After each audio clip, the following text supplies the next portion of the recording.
యేసు దేవాలయం నుండి బయలుదేరి వెళ్ళుచుండగా ఆయన శిష్యులు ఆ దేవాలయపు కట్టడములు ఆయనకు చూపించవచ్చిరి. అందుకాయన, మీరు ఇవన్నీ చూచుచున్నారు గదా, రాతి మీద రాయి ఒకటి అయినను ఇక్కడ నిలిచి ఉండకుండా పడద్రోయబడునని మీతో నిశ్చయముగా చెప్పుచున్నానని వారితో అనెను.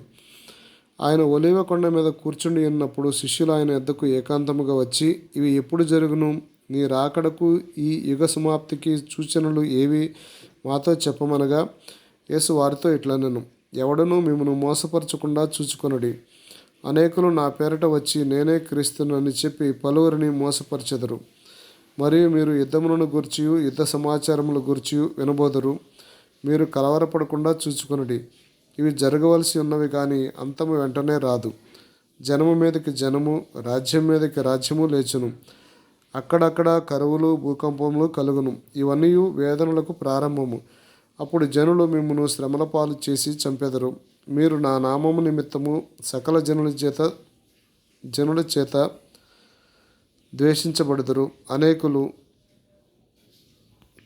అభ్యంతరపడి ఒకరికొకడు అప్పగించి ఒకరినొకడు ద్వేషింతురు. అనేకులైన అబద్ధ ప్రవక్తలు వచ్చి పలువురిని మోసపరచెదరు.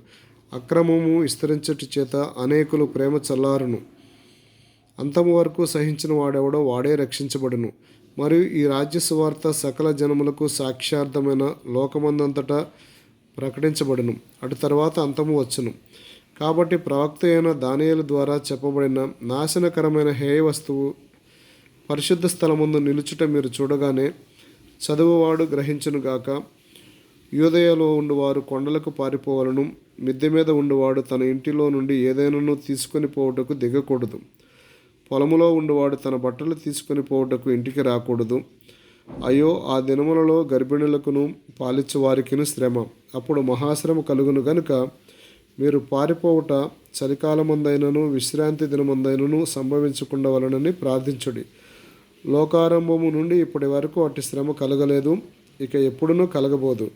ఆ దినములు తక్కువ చేయబడకపోయిన ఎడల ఏ శరీరియు తప్పించుకొనుడు. ఏర్పరచబడిన వారి నిమిత్తము ఆ దినములు తక్కువ చేయబడును. ఆ కాలమందు ఎవడైనను ఇదిగో క్రీస్తు ఇక్కడ ఉన్నాడు, అక్కడ ఉన్నాడు అని చెప్పిన ఎడల నమ్మకుడి. అబద్ధపు క్రీస్తులను అబద్ధపు ప్రవక్తలను వచ్చి సాధ్యమైతే ఏర్పరచబడిన వారిని సహితము మోసపరచుటకై గొప్ప సూచక క్రియలు మహత్కార్యములను కనపరచుదురు. ఇదిగో ముందుగా నేను మీతో చెప్పి ఉన్నాను. కాబట్టి ఎవరైనను ఇదిగో అరణ్యములో ఉన్నాడని మీతో చెప్పినను వెళ్ళకుడి. ఇదిగో లోపల గదిలో ఉన్నాడని చెప్పినను నమ్మకుడి. మెరుపు తూర్పున పుట్టి పడమటి వరకు ఎలాగూ కనపడను, అలాగే మనుష్య కుమారుని రాకడయు ఉండును. పీనుగు ఎక్కడ ఉన్నదో అక్కడ గద్దలు పోగవును. ఆ దినముల శ్రమ ముగిసిన వెంటనే చీకటి సూర్యుని కమ్మును, చంద్రుడు కాంతినియ్యడు, ఆకాశము నుండి నక్షత్రములు రాలును, ఆకాశమందలి శక్తులు కదలించబడును. అప్పుడు మనుష్య కుమారుని చూచిన ఆకాశమందు కనపడును. అప్పుడు మనుష్య కుమారుడు ప్రభావముతోనూ మహామహిమతోనూ ఆకాశ మేఘారూఢుడై వచ్చుట చూచి భూమి మీద ఉన్న సకల గోత్రముల వారు రొమ్ము కొట్టుకుందరు. మరియు ఆయన గొప్ప బోరతోనూ తన దూతలను పంపును.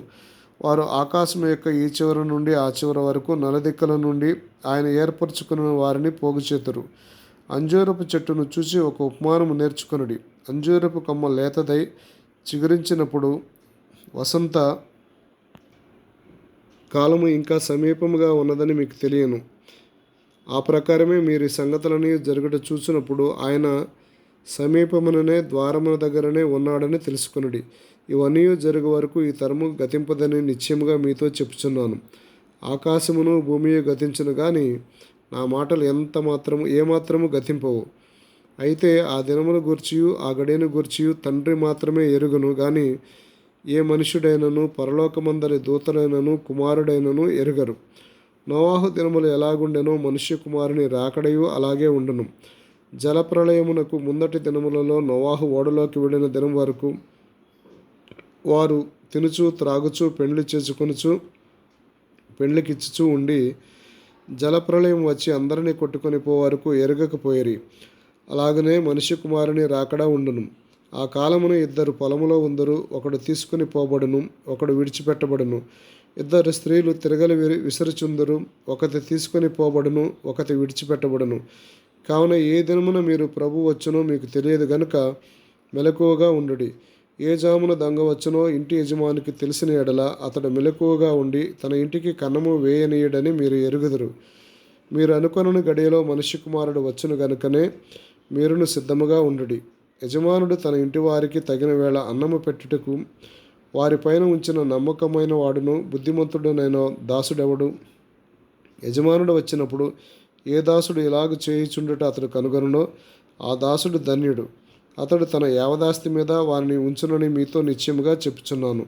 అయితే దుష్టుడైన ఒక దాసుడు తన యజమానుడు ఆలస్యం చేయుచున్నాడని తన మనసులో అనుకొని తన దోసి తన దో తోడి తన తోడి దాసులను కొట్ట మొదలుపెట్టి త్రాగుబోతులతో తినుచు త్రాగుచూనుంటే ఆ దాసుడు కనిపెట్టని దినములలో వాడనుకొనని గడియలో వాని యజమానుడు వచ్చి వానిని నరికించి వేషధారులతో కూడా వానికి పాలు నియమించును.